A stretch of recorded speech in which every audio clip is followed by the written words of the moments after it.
natin siyang kumulo at pagkulo niyan, luto na ang ampalaya at pwede na tayong kumain.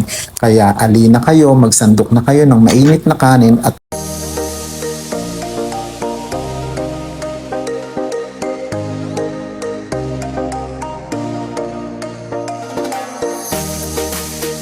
nakipag-birthday ako sa kumari ko kahapon at may lechon. Nakapag-sharon ako ng lechon kaya isinahog ko siya sa ginisang munggo. Kaya ayan, nagluto ako ng ginisang munggo, ginisa sa bawang, sibuyas at bagoong alamang at may kamatis.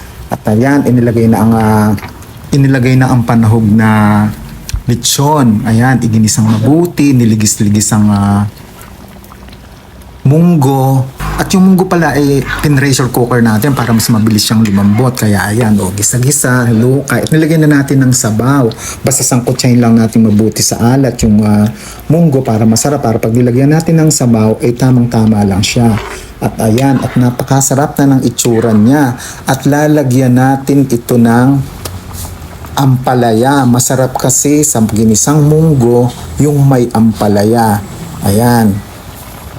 Maninipis lang ang hiwa ng ampalaya, hinugasan natin mabuti at inilagay na natin dito sa ginisang munggo. Hintayin natin siyang kumulo at pagkulo niyan, luto na ang ampalaya at pwede na tayong kumain.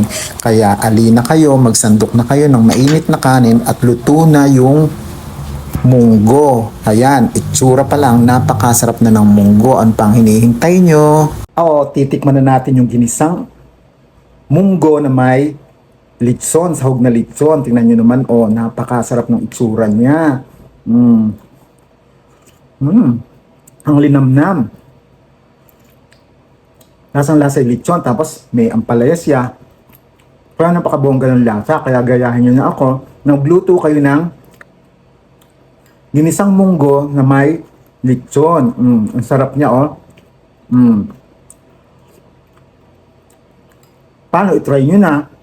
Ang sarap. Maraming salamat sa inyong panonood. Sinamahan nyo akong sa aking cooking video ng ginisang munggo na may sahog na lechon at saka sinilagyan natin ng ampalaya. Ang sarap.